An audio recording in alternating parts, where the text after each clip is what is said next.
Welcome back to the channel. Today we're diving deep into container gardening with the ultimate plant selection guide. Whether you're working with blazing sun or deep shade, tiny balconies or sprawling patios, I'll help you choose the perfect plants for your specific conditions. We'll cover growing zones, light requirements, space-saving techniques, and maintenance levels so you can create a thriving container garden that works with your lifestyle. Growing zones, foundation first. Before we choose plants, let's talk zones. Your USDA Hardiness Zone determines which perennials will survive your winters in containers. Super cold climates, zones 1 through 3. An awareness of your zone's climate is a fundamental step in cold climate gardening. Zones 2 and 3 in the United States encompass regions like Minnesota, North Dakota, and Montana, while Zone 1 extends to parts of Alaska. Globally, these zones also cover areas in Canada, Greenland, Siberia, and northern Scandinavia. A hardiness zone is defined by its lowest average annual temperature. Each zone includes a 10-degree range of average minimal temperatures. The coldest zone is 1, with average low temperatures between -50 and -60 degrees Fahrenheit. Zone 13, the warmest, has average low temperatures of 60 to 70 degrees Fahrenheit. Within each zone are 2 subzones, A and B. It's essential to know the lowest temperature you can expect. According to the USDA Plant Hardiness Map, Zone 3 dips to -40 degrees Fahrenheit. Zone 2 can see lows of -50 degrees Fahrenheit. And Zone 1 experiences temperatures down to -60 degrees Fahrenheit. This information is crucial when selecting perennials and understanding their cold hardiness. Annual plants complete their entire life cycle in a single growing season, while biennial plants live for 2 growing seasons. A plant that lives for more than 2 growing seasons is a perennial. Finally, pay attention to the frost dates, as they are key to knowing when to plant and when to harvest. A frost date is the average date of the last light freeze in spring or the first light freeze in fall. A light freeze will kill tender plants and is considered between 29 degrees Fahrenheit to 32 degrees Fahrenheit. A moderate freeze is mildly destructive to most vegetation and is considered between 25 degrees to 28 degrees Fahrenheit. Below 24 degrees will result in severe damage to almost all garden plants. Frost dates are only an estimate based on historical climate data and are not set in stone. The probability of a frost occurring after the spring's frost date or before the fall frost date is 30%, which means there is still a chance of frost occurring before or after the given dates. Also, for annual plants, it's very helpful to know the length of your growing season. Zone 1 is around 90 days, Zone 2 around 104 days, and Zone 3 around 120 days. Keep frost dates in mind. In these zones, the last frost can occur as late as June, and the first frost can arrive early in September or even late August. Make sure to select the right plants for short season growing. Choose hardy varieties that thrive in cold temperatures and have shorter maturity times. Opt for native plants as they'll be more likely to thrive in the harsh weather conditions.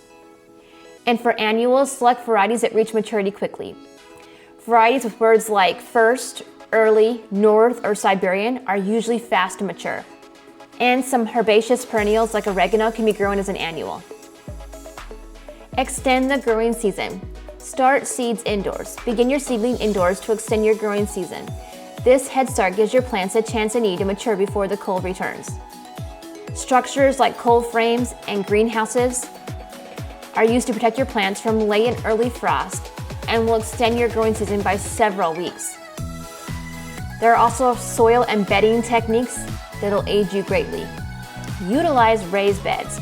Raised beds warm up more quickly than the ground, so you can plant earlier. Dark colored mulch. Mulch can warm up your soil just like a blanket.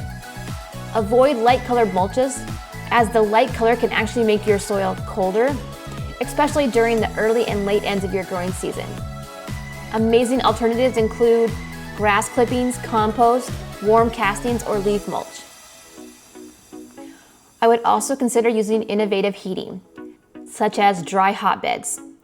A hotbed is a raised bed that is elevated off the ground with a compost pile placed underneath. You can create a hotbed by filling a raised bed with a layer of decomposing straw and manure or other organic matter.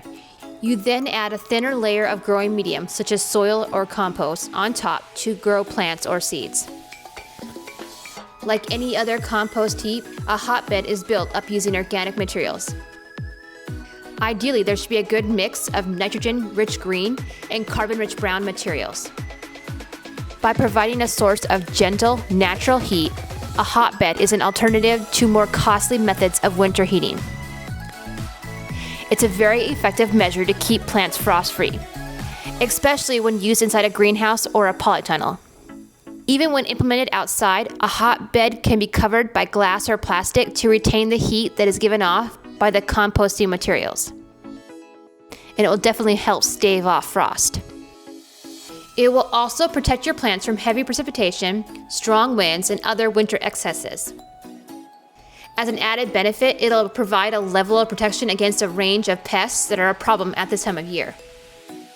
Not only can a hotbed protect traditional overwintered plants, but it also provides some protection for tender or even exotic plants that could not usually be grown where you live. And finally, after the winter is almost done, a hotbed is still very useful. It'll give you a much needed head start to seedlings sown in cold areas during the earliest months of the year. Optimally, the compost pile must be made all at once, so that it immediately starts to emit heat. Then utilize this heat to grow vegetables above. And the vegetables should be covered by a cold frame to keep the heat in. I also recommend strategic, simple compost placement. Simply place a compost pile next to an area where the crop grows. A compost pile going at the end of a greenhouse can act as an amazing heat source. Gardening tips for zones 1 through 3. Make sure to maximize sun exposure.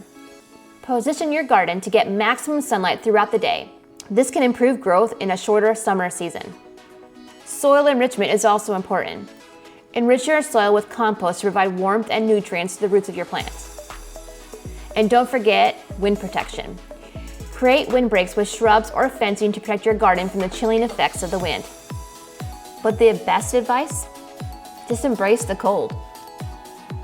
Gardening in zones 1 through 3 may seem daunting, but it's far from impossible.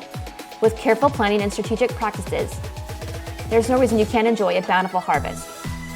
Watch your garden flourish as you embrace the unique conditions of your cold climate. Cold climates, zones 3 through 5. I recommend focusing on cold, hardy vegetables and annuals during the growing season.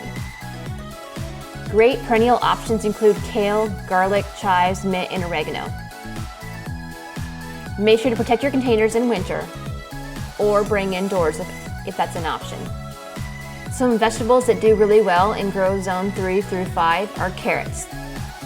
Carrots are cold and hardy and can tolerate a light frost. Cabbage. Cabbage thrives in cold weather and can withstand light frost. Kale. Kale is known for its cold tolerance and sweeter flavor in cooler temperatures. Radishes. Radishes are quick growing and can tolerate cooler temperatures as well. Spinach. Cold, hardy, leafy green that thrives in a cooler temperature. Swiss chard. Swiss chard is a versatile leafy green that can also withstand colder temperatures. And peas. These are a great choice for zone 3 gardening. They really benefit from the colder temperatures as well. And beets. They are very hardy and can tolerate a light frost or two. These vegetables are all well suited for the colder climates of zones 3 through 5, providing a variety of options for gardeners in these regions. Moderate climates like zone 6 and 7. This zone offers the longest plant selection range.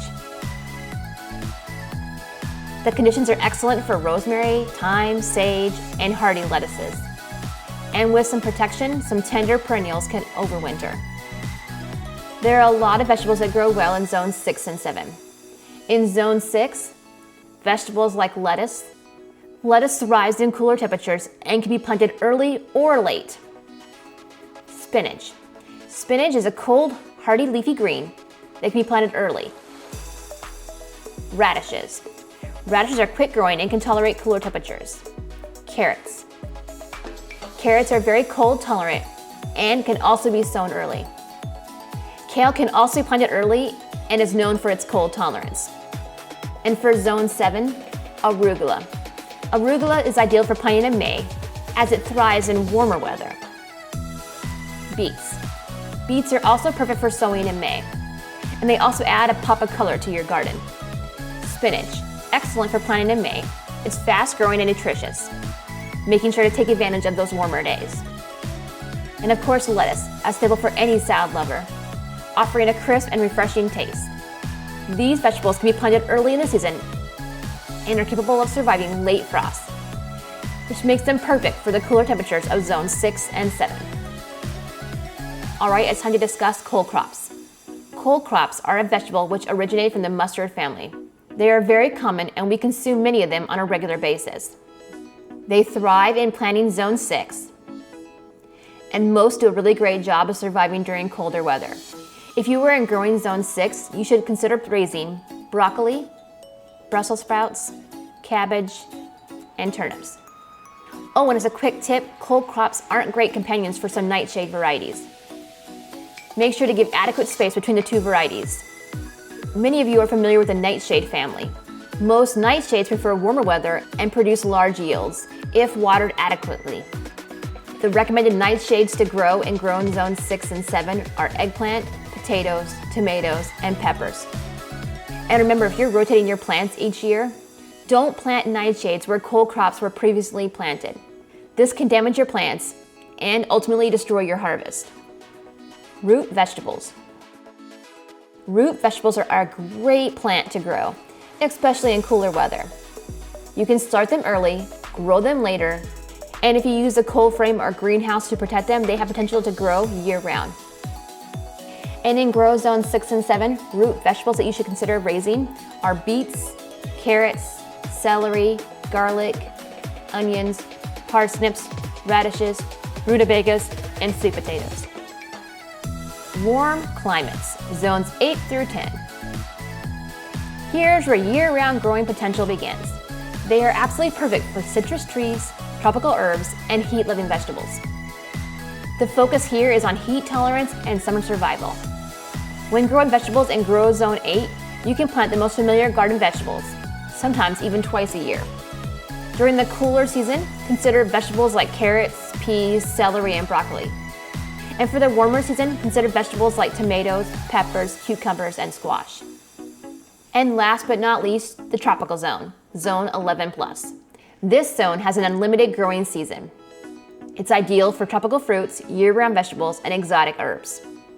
Some of the best vegetables in this grow zone include broccoli, cabbage, carrots, lettuce, spinach, tomatoes, root vegetables like beets, turnips, and radishes.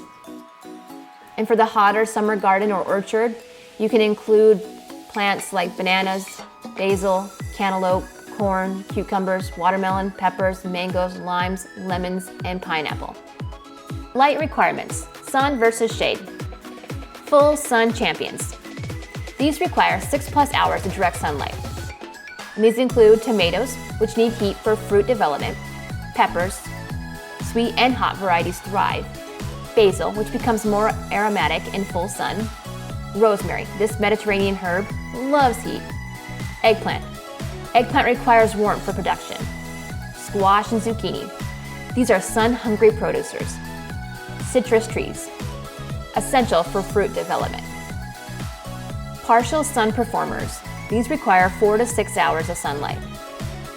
These include lettuce, which appreciates some afternoon shade, spinach, which tends to bolt less with partial shade, beans are very productive without the full blast sun, cucumbers can handle some shade, mint actually prefers some protection, and parsley tends to thrive with morning sun. Shade superstars. These prefer 2 to 4 hours of filtered light. Plants like leafy greens, arugula, Asian greens, kale. Herbs like cilantro, chives, and lemon balm. Root vegetables, including radishes and carrots, at least the shorter varieties. Flowers like begonias, and ferns for some pure foliage beauty. Vertical growing solutions. Let's make sure to maximize your space with these vertical champions. Some natural climbers. Pole beans can reach 8+ feet. Peas, sweet and snap varieties. Cucumbers. Make sure to choose compact bush types. Cherry tomatoes. There are a ton of varieties. Have fun. And there are a lot of edible flowers that love to climb. Consider stackable container systems. Strawberries are perfect for tower planters. For herbs, create living spice racks. For lettuce, I recommend succession planting in tiered systems. And trailing plants do best on top tiers. For trellis-friendly options, morning glories are great for quick privacy screens. A lot of perennial flowering vines. And grapevines do great in larger containers. Companion planting, sharing space successfully. Perfect partnerships. Tomato and basil are a classic combination. Did you know basil repels pests? Lettuce and radishes. Radishes mature quickly, and lettuce follows. Carrots and chives. Chives actually deter carrot flies. Peppers and marigolds. Marigolds repel harmful insects. Strawberries and thyme. This aromatic herb deters pests. Then there's a Three Sisters container combo, which include corn, a dwarf variety, as a vertical element, beans that can climb the corn stalks, and then add a compact squash spreading at the base. And for herb medley containers, a Mediterranean mix with a blend of rosemary, thyme, and oregano, an Asian blend of Thai basil, lemongrass, and cilantro, or a tea garden, a blend of mint, chamomile, and lemon balm. Hanging basket heroes. Here are some top trailing producers. Cherry tomatoes, especially the tumbling tom varieties. Strawberries, the ever-bearing types for continuous harvest. Edible flowers and leaves are another great option. And cascading herbs. Oregano, thyme, and trailing rosemary are great examples. And petunias offer a pure, stunning beauty. Some hanging basket tips: use coconut fiber liners for better drainage. Choose a lightweight potting mix. Install drip irrigation for consistent watering. And I recommend rotating baskets weekly for more even growth. Looking for quick producers and fast gratification? Here's a list of plants ready in 30 days or less. Radishes. Some varieties are ready in 25 days. Microgreens. Harvest in 7 to 14 days. Lettuce. Baby leaves can be ready in 3 to 4 weeks. Spinach. Young leaves are harvestable very quickly. Arugula. Peppery greens in 3 weeks. 45 to 60 day winters. Bush beans. And they have a continuous harvest once started. Summer squash are very prolific once established. Cilantro requires succession planting every 2 weeks. And Asian greens like bok choy and mizuna. Year-round producers. Here are some perennial powerhouses. Herbs such as rosemary, thyme, sage, oregano, and chives. Dwarf fruit trees like many dwarf citrus and apple varieties. Strawberries including ever-bearing varieties. Asparagus in large, deep containers. And rhubarb, a long-lived producer. Cool season extenders, consider kale, which sweetens after frost. Brussels sprouts can be harvested through winter. Parsley can also survive mild winters. Pollination, self-sufficient versus helper plants. Perfect self-pollinators include tomatoes. Wind and vibration really helps these little guys. Peppers, which are a very self-fertile flower. Beans and peas are self-pollinating legumes. Lettuce and most other greens. And most herbs are self-pollinators when flowering. Examples of hand-pollinated candidates: squash family. It's recommended to use a small paintbrush between male and female flowers. Cucumbers transfer pollen manually for better fruit sets. And hand pollination increases success of melons as well. For plants that are pollinator attractors, and for those beneficial insects, consider marigolds, zinnias, and cosmos. When blooming, flowering herbs like basil, oregano, and thyme are great. Temperature preferences. Heat lovers thrive in 80 degrees Fahrenheit plus. These include tomatoes, peppers, eggplants, basil, rosemary, sage, okra, sweet potatoes, and dwarf citrus trees, and heat-tolerant flowers like zinnias and marigolds. Cool season champions prefer 50 to 70 degrees Fahrenheit. And this includes all leafy greens like lettuce, spinach, and kale, peas, broccoli, and cauliflower, root vegetables like carrots, radishes, and beets, herbs like cilantro, parsley, and chives, and also pansies and snapdragons. Adaptable temperature all-stars. Most herbs adapt pretty well to temperature ranges. Bush beans can also handle various temperatures. And Swiss chard tolerates both heat and cold. Watering needs, high versus low maintenance. Water-loving plants, which require daily watering, include leafy greens, which will wilt quickly when dry. Tomatoes, consistent moisture prevents cracking. Basil tends to droop dramatically when thirsty. Begonias need daily watering, and many plants in smaller containers. More drought-tolerant champions consider Mediterranean herbs like rosemary, thyme, and oregano, succulents and cacti, marigolds and zinnias, and more established pepper plants. Water-wise container tips, I recommend using larger containers to retain moisture longer. You can add water-retaining crystals to potting mix. Make sure to mulch your container surfaces.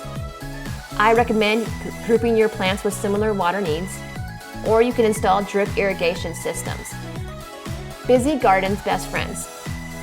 For ultra-low maintenance options, consider perennial herbs once established, or succulents for their decorative element, dwarf trees with established root systems, self-seeding annuals such as dill and cilantro, and disease-resistant varieties of container roses. Medium maintenance winners include cherry tomatoes in large containers, pepper plants harvested regularly, strawberry plants which do require occasional feeding, and most flowering annuals with regular deadheading. For time-saving strategies, choose disease-resistant varieties. Use slow-release fertilizers. Opt for installing automatic watering systems. Make sure to select plants with similar care requirements. And focus on perennials over annuals. The key to container gardening success is matching plants to your specific conditions and lifestyle. Start with a few reliable varieties, observe what thrives in your space, then expand gradually.